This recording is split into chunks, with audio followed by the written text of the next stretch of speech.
ইরানের আকাশসীমায় মার্কিন যুদ্ধবিমান ভূপাতিত হওয়া এবং পরবর্তী দুঃসাহসিক উদ্ধার অভিযান নিয়ে তৈরি এই রোমহর্ষক ঘটনার একটি বিস্তারিত প্রতিবেদন তুলে ধরা হলো।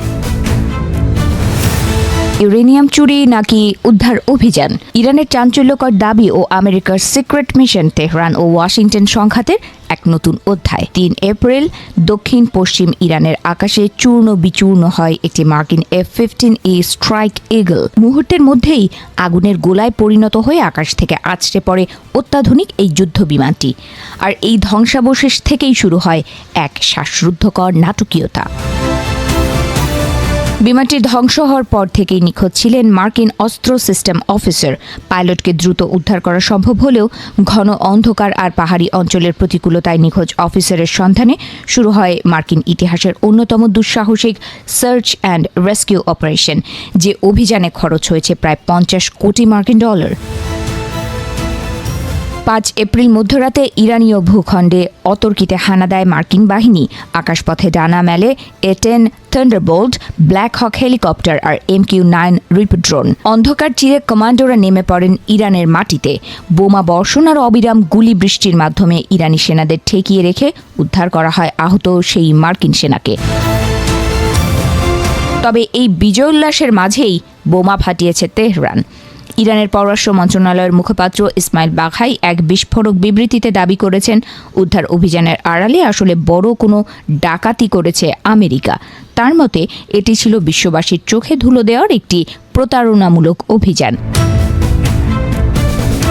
বাঘাইয়ের সরাসরি অভিযোগ, মার্কিন কমান্ডোরা আসলে সেনাকে বাঁচাতে আসেনি, বরং তারা ইরান থেকে সমৃদ্ধ ইউরেনিয়াম চুরি করতে এসেছিল। তিনি প্রশ্ন তুলেছেন, যেখানে বিমানটি পড়েছিল উদ্ধার অভিযান চালানো হয়েছে তার থেকে বহু দূরের এক অঞ্চলে, যা কিনা ইরানের পারমাণবিক কেন্দ্রগুলোর বেশ কাছাকাছি।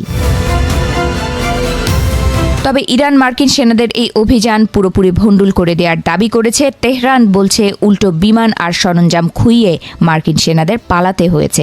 বর্তমানে ইরানের হাতে প্রায় 400 থেকে 450 কেজি সমৃদ্ধ ইউরেনিয়াম রয়েছে বলে ধারণা করা হয়। পারমাণবিক অস্ত্র তৈরির জন্য এই পরিমাণ ইউরেনিয়াম অত্যন্ত গুরুত্বপূর্ণ। আমেরিকার আশঙ্কা, এই উপাদানগুলো হাতে থাকতে ইরান যে কোনো সময় পারমাণবিক শক্তিধর রাষ্ট্রে পরিণত হতে পারে।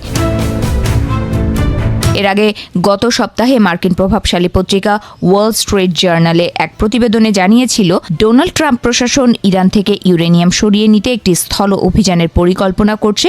বর্তমান পরিস্থিতি কি তবে সেই গোপন পরিকল্পনারই বাস্তব প্রতিফলন? এই প্রশ্ন এখন বিশ্বজুড়ে। আন্তর্জাতিক আণবিক সংস্থার প্রধান রাফায়েল গ্রোসি জানিয়েছেন, ইরানের গুরুত্বপূর্ণ পারমাণবিক উপাদানগুলো মূলত ইস্পাহান এবং নাতাঞ্জ পারমাণবিক কেন্দ্রের ভূগর্ভস্থ টানেলে সংরক্ষিত রয়েছে।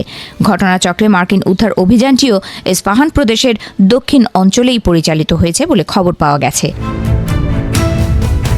উদ্ধার অভিযান নাকি ইউরেনিয়াম লুট, সে নিয়ে তর্ক বিতর্ক চলছে। তবে ইরান এই অভিযানকে আমেরিকার জন্য এক ভয়াবহ বিপর্যয় বলে আখ্যা দিয়েছে। আমেরিকা অবশ্য পাইলটকে উদ্ধারের গাল ভরা গপ্প শোনাচ্ছে, যদিও নিজেদের যুদ্ধবিমান আর হেলিকপ্টার খোয়ানোর কথা স্বীকার করেছে মার্কিন কর্তারা।